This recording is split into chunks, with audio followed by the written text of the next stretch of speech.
Bismillahirrahmanirrahim. Assalamualaikum warahmatullahi wabarakatuh.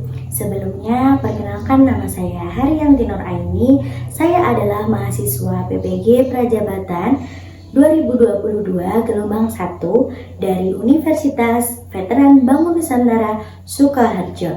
Nah, di sini dalam video kali ini saya ingin memaparkan hasil seminar pendidikan profesi diampu oleh Bapak Ismail MPD.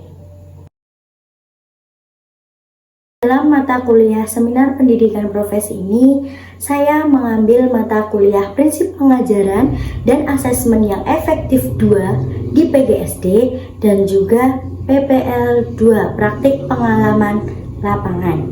Mata kuliah prinsip pengajaran asesmen yang efektif ini membekali mahasiswa dengan pendalaman pengetahuan dan keterampilan tentang prinsip pembelajaran yang meliputi merancang kegiatan pembelajaran, menciptakan lingkungan kelas yang aman, nyaman, dan berpihak pada semua pihak yang terlibat dalam pembelajaran, termasuk peserta didik, guru, dan pihak-pihak lainnya, dengan menggunakan prinsip ekosistem pembelajaran serta mengelola pembelajaran yang efektif dan reflektif. Nah, mata kuliah ini juga membekali mahasiswa dengan pengetahuan dan keterampilan dalam mendesain asesmen, menyediakan umpan balik, dan laporan belajar peserta didik secara terbimbing untuk memperdalam dan mengkontekstualisasikan pengetahuan mahasiswa tentang teori yang telah dipelajari.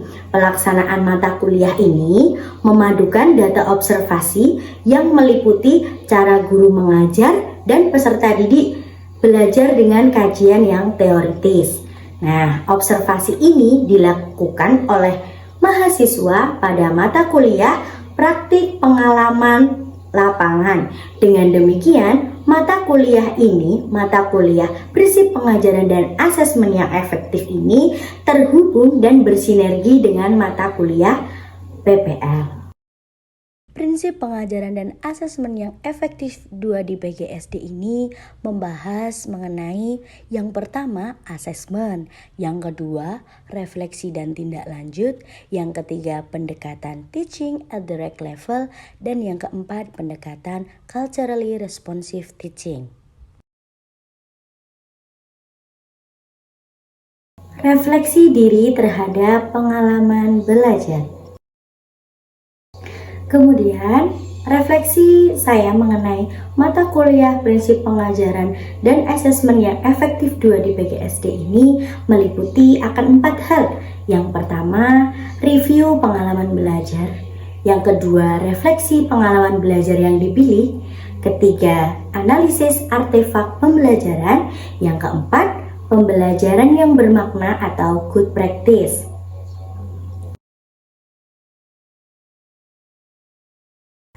Yang pertama, mengenai review pengalaman belajar. Pada mata kuliah prinsip pengajaran dan asesmen yang efektif 2 di PGSD, saya banyak belajar materi yang dibagi dalam beberapa topik. Dalam pembahasan materi pada mata kuliah ini dibagi menjadi 2 siklus, yang mana setiap siklus masing-masing terdiri dari 6 topik. Nah, pengalaman belajar yang saya peroleh dalam mempelajari mata kuliah ini, yang pertama saya akan menjelaskan pada siklus 1. Nah, siklus 1, materi yang saya pelajari yakni mengenai pendekatan teaching at the right level. Nah, apa sih itu pendekatan teaching at the right level?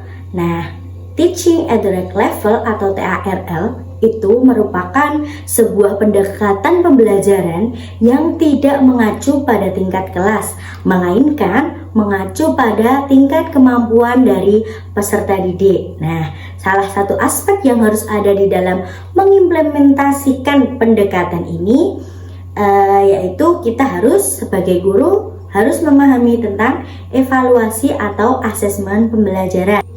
Nah, pada topik 1 ini membahas mengenai perencanaan pembelajaran dan asesmen yang efektif dengan pendekatan teaching at the right level.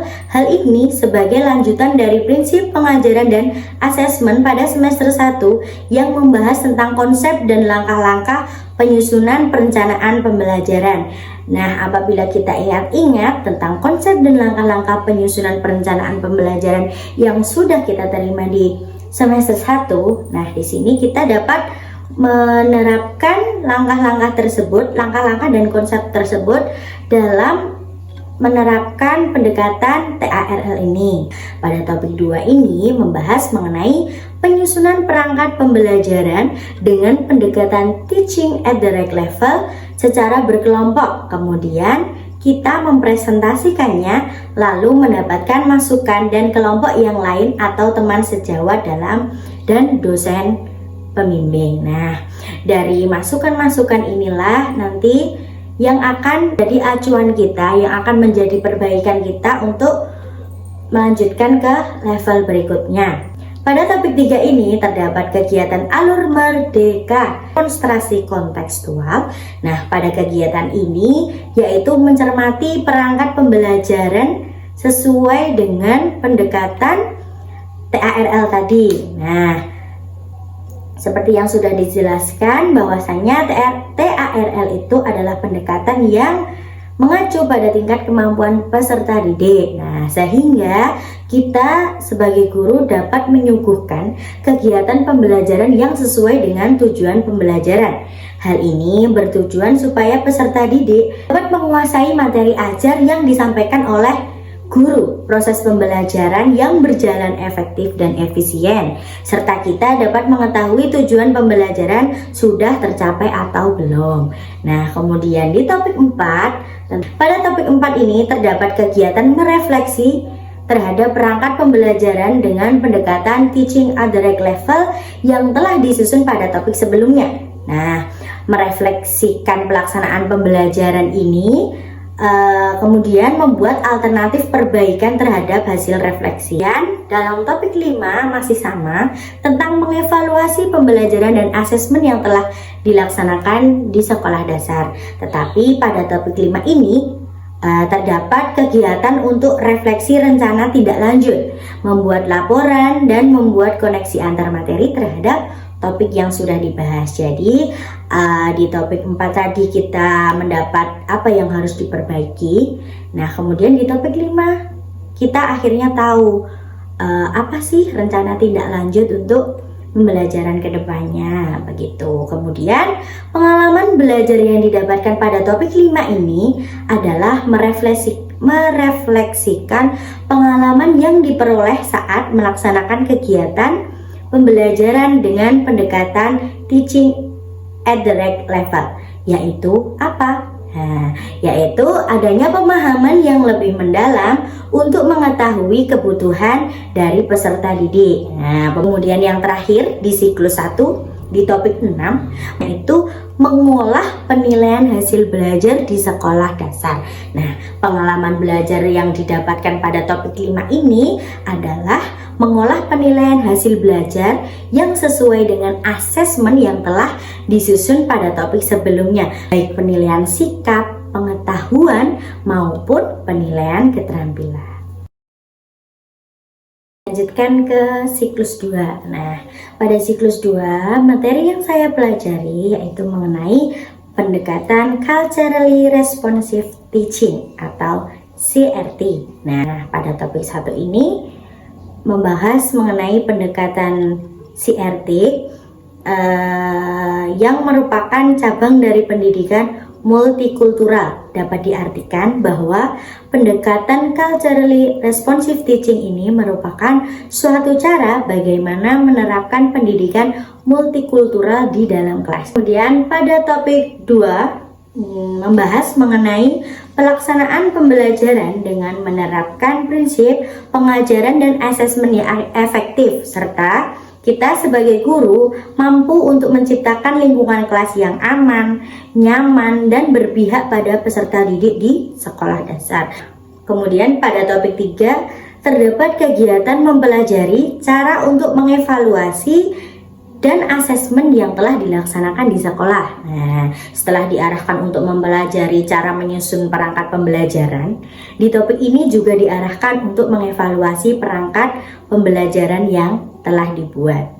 Dan pada topik 4 ini, terdapat kegiatan merefleksikan perangkat pembelajaran untuk diberi masukan lagi oleh teman sejawat, dosen, guru pamong, praktisi pendidikan, dimulai dengan menyimak dan mencermati sebuah tayangan video pembelajaran yang dipresentasikan. Nah, kemudian pada topik 5 terdapat materi mengenai rencana tindak lanjut. Nah, rencana tindak lanjut atau RTL merupakan rencana kegiatan yang dilakukan pada tahap akhir proses pembelajaran dan dinyatakan dalam suatu rangkaian yang berkelanjutan, termasuk di dalamnya adanya perubahan-perubahan yang perlu dilakukan selaras dengan perubahan kebutuhan dan masalah yang akan dihadapi pada saat proses pembelajaran berlangsung. Kemudian topik yang keenam, topik ini membahas mengenai kegiatan alur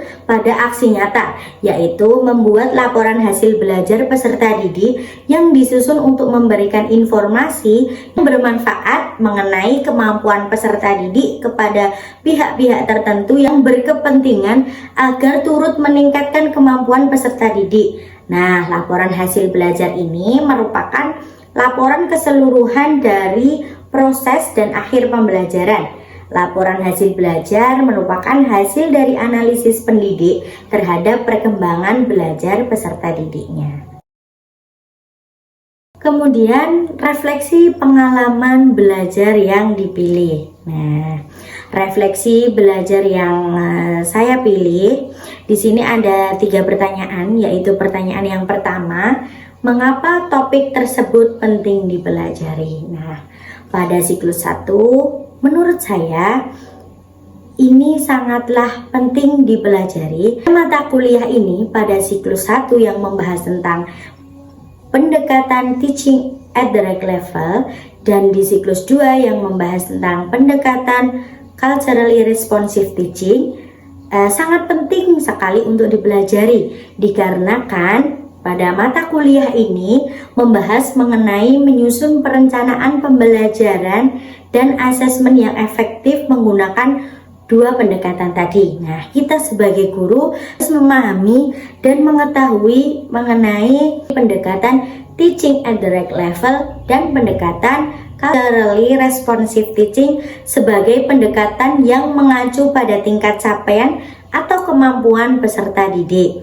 Nah, pada topik ini juga calon guru profesional diharapkan mampu membuat rancangan pembelajaran yang menggunakan 2 pendekatan tersebut, sehingga nantinya pada saat proses pembelajaran, pada saat proses mengajar dapat menciptakan pembelajaran yang berpihak pada peserta didik dengan memperhatikan tingkat kemampuan peserta didik dan dapat menanamkan budaya-budaya yang baik bagi peserta didik. Bagaimana saya mempelajari topik-topik yang ada pada mata kuliah ini? Nah, itu saya mempelajari topik-topik yang terdapat pada mata kuliah prinsip pengajaran dan asesmen yang efektif 2 di PGSD ini secara beragam, yakni dengan mengikuti alur Merdeka di LMS yang terdiri dari kegiatan mulai dari diri, eksplorasi konsep hingga aksi nyata, dan strategi apa yang diimplementasikan dalam mempelajari topik-topik tersebut. Nah, strategi yang diimplementasikan dalam mempelajari topik-topik ini penting bagi saya, dikarenakan hal tersebut dapat memberikan pengetahuan bagi saya terkait menyusun perencanaan pembelajaran. Nah, kemudian analisis artefak dari pembelajaran mata kuliah ini yaitu saya dapat membuat perencanaan pembelajaran menggunakan pendekatan teaching at the right level yang saya sesuaikan dengan kemampuan siswanya. Kemudian saya akan menjelaskan desain inovasi dan rencana tindak lanjut yang telah saya buat. pertama mengenai pengalaman yang paling bermakna atau best practice yang saya dapatkan. Nah, dari hasil review yang saya lakukan pada seluruh jurnal refleksi pada kuliah semester 1 dan 2 ini, pengalaman bermakna yang saya pilih yaitu pada mata kuliah Prinsip Pengajaran dan Asesmen yang Efektif 2 dan Praktik Pengalaman Lapangan semester 2. Pengalaman bermakna yang saya dapatkan dari dua mata kuliah ini yaitu saya dapat memahami dan merasakan secara langsung di kondisi lingkungan persekolahan yang akan sangat bermanfaat untuk saya agar nanti saat saya pengabdian tidak memiliki rasa kaget dalam memasuki lingkungan sekolah yang baru dengan keadaan yang baru. Karena sudah terbekali melalui PPL 2 ini yang saya laksanakan sendiri. Nah, saya pribadi merasakan bahwa menjadi orang baru itu seperti apa hingga akhirnya menjadi terbiasa, dan itulah hal baru yang saya dapatkan dan sangatlah bermakna bagi saya. Pengalaman bermakna yang saya dapatkan dari kuliah Prinsip Pengajaran dan Asesmen yang Efektif ini yaitu mengenai penyusunan rancangan langkah-langkah kegiatan pembelajaran, serta saya dapat mempelajari cara menciptakan lingkungan kelas yang aman dan nyaman serta berpihak kepada peserta didik. Selain itu juga menerapkan pendekatan teaching at the right level dan culturally responsive teaching ke dalam perangkat pembelajaran, asesmen siswa, serta mempraktikkan dengan peserta didik secara langsung. Nah, mata kuliah Prinsip Pengajaran dan Asesmen yang Efektif di semester 2 ini terhubung dengan mata kuliah Praktik Pengalaman Lapangan di semester 2. Maka dari itu, penerapan pendekatan Teaching at the Right Level dan Culturally Responsive Teaching ini dapat diimplementasikan langsung karena diterapkan juga pada saat melaksanakan praktik terbimbing maupun mandiri dalam mata kuliah Praktik Pengalaman Lapangan 2. Profesional, hal yang dapat ditarik sebagai pembelajaran bermakna yaitu pada era pendidikan saat ini yang bahwasannya guru adalah seorang fasilitator yang mengharuskan guru benar-benar harus memahami karakter peserta didik, menciptakan pembelajaran yang berpusat pada peserta didik, dan menerapkan pembelajaran yang berdiferensiasi. Nah, dalam paradigma pendidikan saat ini, pada mata kuliah Prinsip Pengajaran dan Asesmen yang Efektif di semester 2 memberikan pembekalan tentang pendekatan Teaching at the Right Level dan Culturally Responsive Teaching agar pendekatan tersebut dapat diterapkan ketika nanti sudah menjadi guru yang profesional. Nah, karena dua pendekatan tersebut merupakan pendekatan yang sangat serasi dengan era pendidikan saat ini. Pendekatan Teaching at the Right Level menciptakan pengajaran yang disesuaikan dengan tingkat capaian atau kemampuan awal peserta didik dan memberikan intervensi pengajaran sesuai dengan level pembelajarannya, bukan hanya melihat dari usia kelasnya saja. Dengan ini, saya menganalogikan apabila dikaitkan dengan pendidikan sebelumnya yang pernah saya alami pada jenjang manapun. Nah, dulu kalau saya ingat-ingat, guru selalu memaksa siswanya agar harus bisa memahami sebuah pembelajaran sesuai dengan tingkatan kelasnya. Akan tetapi dalam Teaching at the Right Level ini, guru menyesuaikan pembelajaran sesuai dengan level kemampuan siswa, serta mengajar itu bukan ditentukan oleh selera guru. Ingat, bukan ditentukan oleh selera guru, tetapi oleh minat dan selera peserta didik itu sendiri.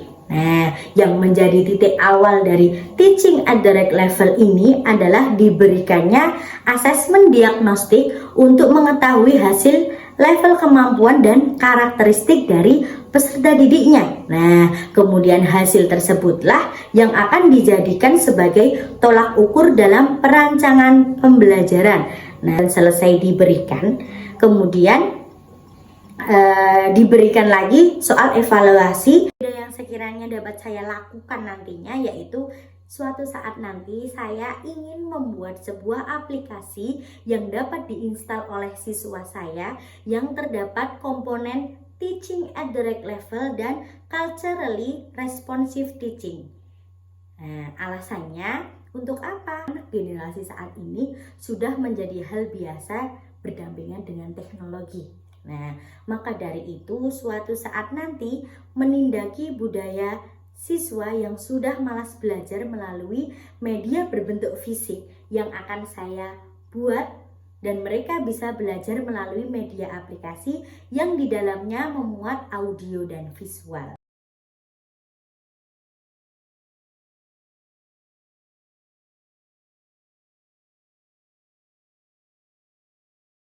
Rencana tindak lanjut yang akan saya lakukan ke depannya.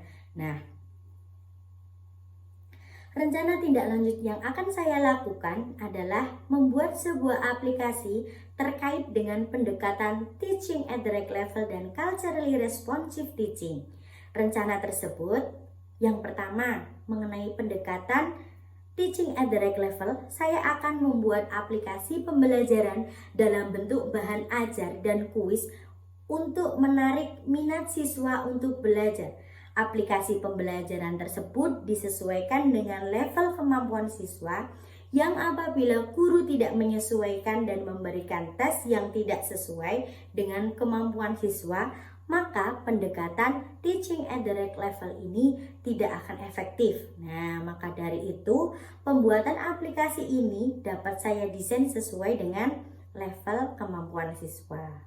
Kemudian rencana tindak lanjut yang kedua yaitu mengenai pendekatan culturally responsive teaching. Saya akan mendesain aplikasi pembelajaran tersebut. Dalam setiap siswa membukanya akan ada komponen berbasis budaya di dalamnya. Tujuannya yaitu untuk memberikan penguatan berbasis budaya kepada siswa.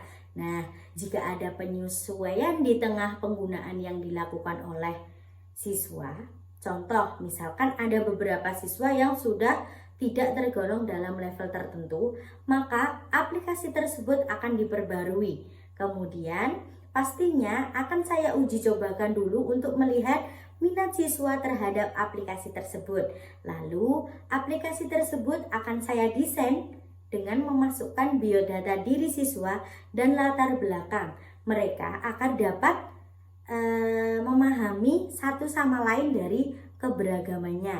Nah, hal tersebut bagi saya tidak akan menjadi hal yang terlalu berat, karena saya sebagai guru nanti aplikasi tersebut akan saya buat sendiri dan tidak membeli ke pihak manapun. Jadi saya akan menjadi lebih leluasa dalam penerapannya kepada peserta didik.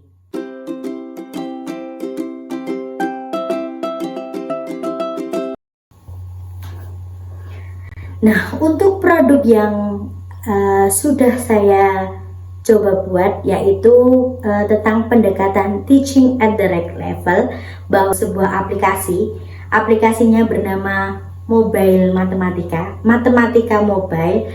Nah, aplikasi Matematika Mobile ini adalah aplikasi yang saya buat dengan pendekatan teaching at the right level untuk anak kelas 3 sekolah dasar. Nah, dalam aplikasi tersebut terdapat fitur-fitur yang sangat bermanfaat. Nah, saya membuatnya baru pada materi bangun-bangun datar yang di dalamnya terdapat contoh soal, contoh pengerjaan, kemudian ada bentuk-bentuk bangun datar, kemudian mereka bisa mengetahui keliling dan luas bangun datar tersebut. Kemudian ada latihan soal, kemudian ada bentuk-bentuk nyata dari bangun datar tersebut.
Paradigma baru terhadap makna guru.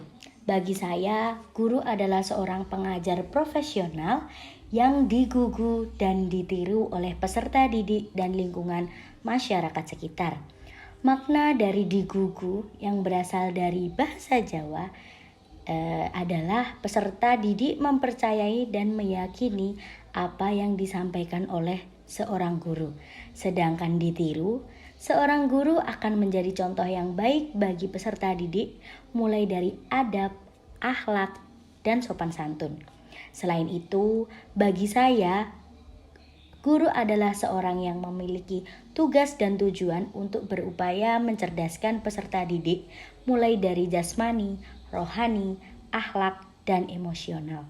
Dalam paradigma baru, guru sebagai penggerak merdeka belajar, berarti seorang guru yang dituntut untuk mampu bersikap aktif, kreatif, inovatif, serta terampil guna menjadi fasilitator penggerak di perubahan sekolah. Yang pertama harus menjadi guru yang aktif. Guru merupakan seorang yang memiliki peran yang mempengaruhi efektivitas dalam kegiatan belajar mengajar, yang mana guru merupakan tenaga pengajar yang turut aktif dalam interaksi secara langsung yang terjadi dengan murid di dalam kelas. Hal ini tentu sesuai dengan salah satu peran dari seorang guru, yakni sebagai fasilitator dan pusat informasi. Guru sebagai fasilitator di sini tentu dimaksudkan yaitu melalui seorang guru, pembelajaran di dalam kelas akan terasa lebih menyenangkan. Yang kedua yaitu harus menjadi guru yang kreatif. Guru harus selalu berusaha menemukan berbagai cara untuk menemukan potensi siswanya. Nah, dengan kreativitas guru ini bisa memberikan pengajaran yang disenangi oleh peserta didik. Guru yang memiliki nilai kekreatifan akan mampu menemukan kecerdasan setiap peserta didiknya dan juga menjadi produktif karena apa yang ditemukannya menjadi bahan pembelajaran yang menarik. Efeknya adalah guru yang kreatif akan disenangi para siswa karena cara mengajarnya yang beragam atau tidak monoton. Yang ketiga harus menjadi guru yang inovatif. Guru senantiasa menciptakan pembaruan atau perbaikan yang mengarah ke kondisi yang lebih baik dengan cara-cara tertentu. Inovasi pembelajaran merupakan pembaruan atau perbaikan suatu sistem pembelajaran agar kedepannya proses pembelajaran menjadi lebih baik. Yang keempat yaitu menjadi guru yang terampil. Terampil dapat dikatakan mampu, cekatan, cakap, atau sanggup dalam menjalankan tugas yang harus dilakukan. Nah, dengan demikian, terampil mengajar memiliki kesanggupan atau kemampuan dalam menjalankan tugas sebagai pengajar. Yang kelima, menjadi guru yang inspiratif. Seorang guru harus mampu menjadi panutan bagi siswanya, memberikan inspirasi dan motivasi secara terus-menerus untuk menanamkan nilai-nilai baik dengan ketulusan dan pengharapan akan terjadinya perubahan perilaku yang baik pada siswanya. Guru yang inspiratif akan memberikan kesan positif pada siswa dengan membangun keinginan untuk berbuat sesuatu yang positif dalam mengembangkan diri melalui belajar yang